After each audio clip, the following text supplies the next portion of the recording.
Let's start by stating what it's not.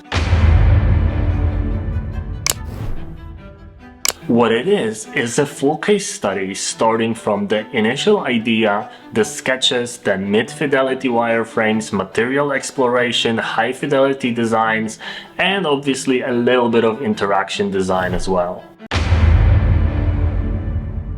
My idea is to create a spatial interface for our own platform, Square Planet Academy, in which we will be able to browse the design and assign UI quality level to them from 1 to 5. When making a case study like that, you need to anchor it in your space. I know it's tempting to just download a beautiful photo from the internet, but if you do it in your space, it's more authentic. But my space isn't completely perfect because that wire detached, so I'm using Pixelmator, you can also use Photoshop, to simply clean it up a little bit. Also removing some little dust particles and other elements. That way the photo is less distracting and it's gonna work way better for the background of the experience. And because there will be shadows cast on that stone table, I'm removing some of the bigger, darker holes from it. And also, while we're at it, I can also remove those darker holes in the brickwork here.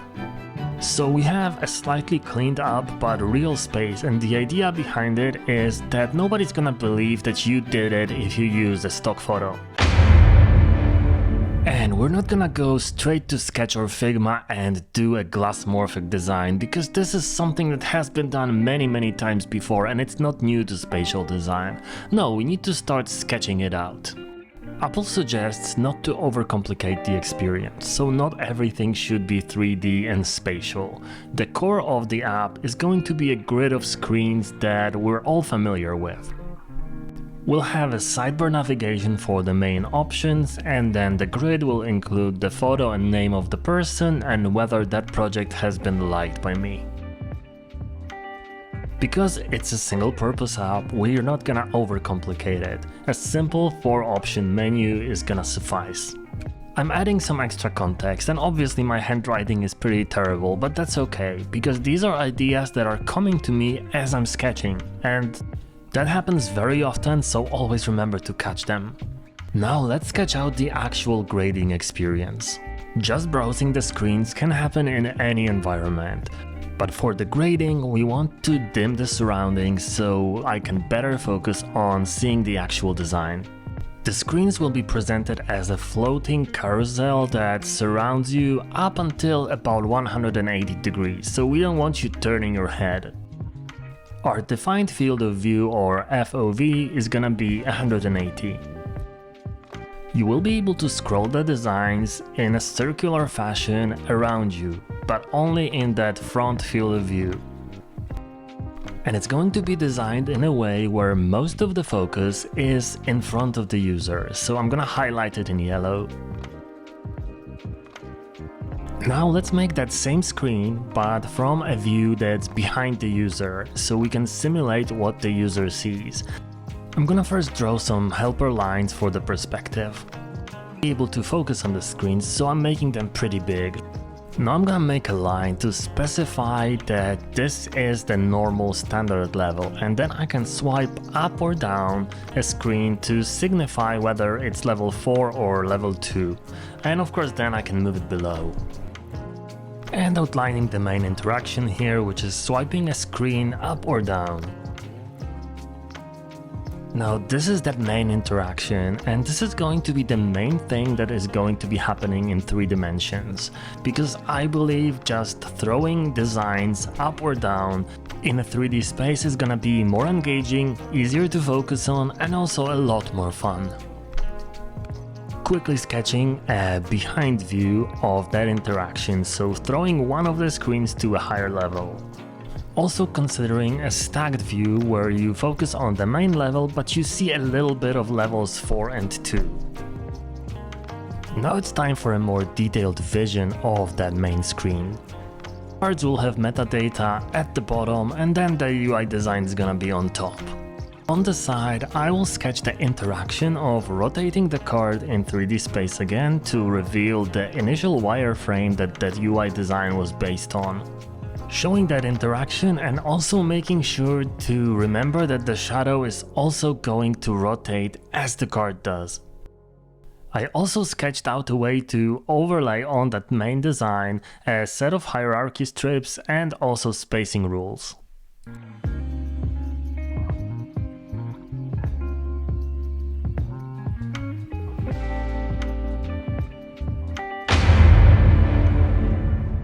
I connected all my sketches into a rough diagram. That should show me if I'm not missing anything. It also helps to map out all the interactions.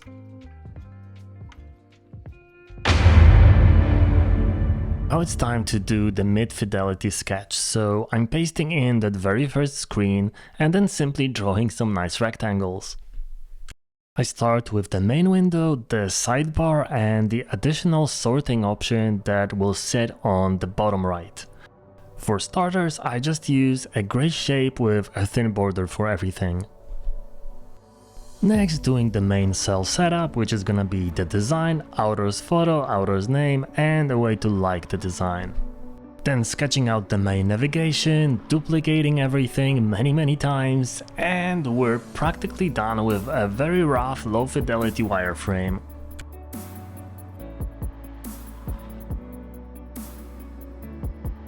Now using the objects and components that I already had, I'm sketching out the single app view. Focused, the user will be able to flip it around with the first icon and like it with the second one. And now making a back arrow so I can return to the previous screen, to the list. I duplicate those wireframes, place it next to the main one and then use the transform tool to make them look 3D and wrapping around the user. So doing it on the right side first and then on the left side. Also dimming them slightly so the main one is still the most visible and overlaying the icons on it. The main one is also going to be bigger. And adding an option where you can add hierarchy strips to the design and then see how well it's structured.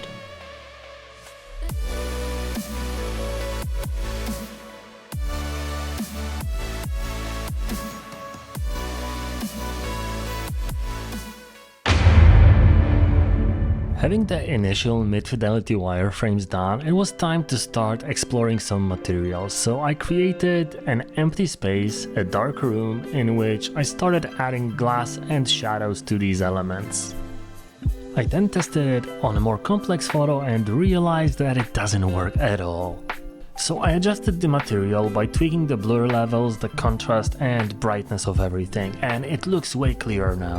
It was also pretty close to the standard Apple guidelines, but I decided to play around with this a little bit and created two custom shapes. They have the same glassmorphic style, but next to that they also have some nice highlights done with inner shadows, as you can see here on the right, and without the background blur they basically look like a normal rectangle. But with the background blur and increased saturation in the background, it actually looks really cool when you start moving them around the canvas. So as a test to exhaust all the possible options and see how I could make a completely custom app, I applied those styles and of course had to modify them a little bit. And while these options look pretty dribble worthy, I decided to go with the more standard approach that I actually started with. This is something to be noted and kept for the future reference.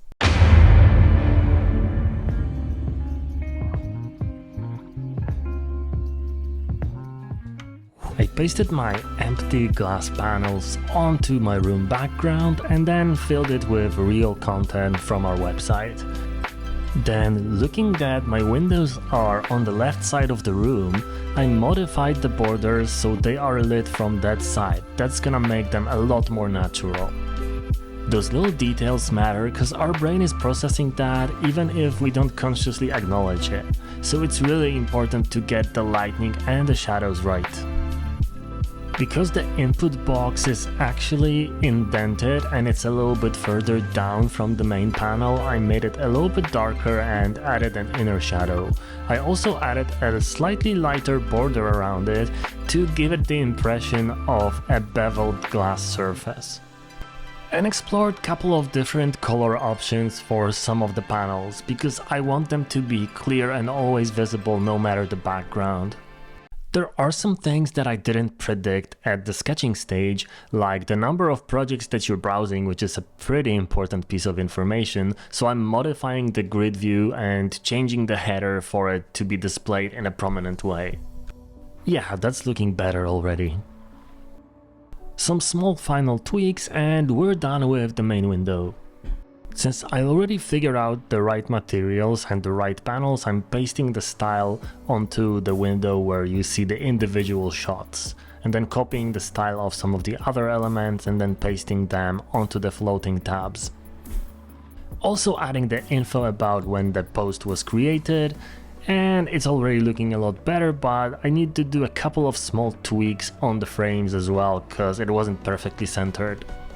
Now the goal here is to be able to see the design very clearly, and then of course if you want you can see the overlays with the hierarchy strips and the spacings. So for that we really need to focus on how the card looks and how it interacts with the background, and this particular card in this darkened mode can look way different than all of the other ones in the previous views, because this one is really essential for the experience to work. And after a little bit of tweaking, I settled on the final version. It's a simplified thing from those initial explorations, so there is no red hearts anymore, only filled and outlined. The iconography is a little bit simpler, and everything blends together a little bit better. In the full view, the background is slightly dimmed with the options on that very first frontal page, but I don't really do it in a 3D surround anymore because of the interaction of swiping up that happens in 3D. That was just a little bit too much, so the cards are flat now. Tapping the rotate arrow rotates the whole card around and shows the wireframe that this design was based on. And then when we enable the hierarchy strips and the spacings, the background dims even more. The main card is that way more in focus and more visible. That allows you to see all the little details of what's happening here. If you remember my initial beautiful sketch, we also need to map out how this interaction is gonna look in higher fidelity. So here it is. I take and swipe Adam's design up to naturally assign it to a higher level, and the rest of these designs are still unassigned, so they are assumed to be level 3. And then we get a design like that, so obviously this is not level 3, it's more like level 1, but I'm swiping it down to categorize it to a lower level, and then I can swipe it again to the lowest one possible. I mocked up these interactions of flipping the designs in Spline and came to a couple of interesting conclusions. Notice how much difference it makes when we add a shadow that moves as you swipe it away. This case study approach is all about being curious and exploring a new design frontier. You can use what I do here to create your own case study exploration of this exact same kind and stand out from the crowd, you know? I don't think many people are doing full-blown case studies on exploring Vision OS. You can't be afraid to take a step back and say, well, my assumption here was wrong, so I changed that. Many designers at the beginning of their journey are assessing things in a way where they want their case study to be perfect. They want every assumption confirmed. But it's not how it works in the real world. There are constraints coming from the users, from the technology, from various different sources, and you can't always control every one of them. One of the constraints that I mentioned was that if we displayed all those shots in the full view going around you like this, and also swiping them up or down was moving them around you in another axis like that, it actually created a lot of confusion. So I decided to keep the swiping up and down over that round axis intact, but instead went with a flat design, a flat scrolling left and right of the actual visuals. That removes unnecessary friction, and obviously it can be tested on a coded version of the device. And I'm gonna stop here. Obviously we can explore it further and do all of those interactions fully animated with my hand doing things and my eyes darting from side to side, but let's stop here for a second. If you want me to continue and add those extra animations, interactions and 3D visuals, let me know in the comments. We can add a part 2. But the real interesting part actually happens right now. After you're done with all the sketching and all the visuals, you need to write a case study from it. And it's not supposed to be a full problem to solution case study. This is an exploration kind case study. This is fueled by your curiosity. So don't be afraid to write about everything that came to your mind, but of course always add the visuals next to it. Most of my case study is already complete and you can see it on the screen right now, but of course you can also go to the link from the description and see the full thing. Let me know how you like it and obviously have a beautiful day.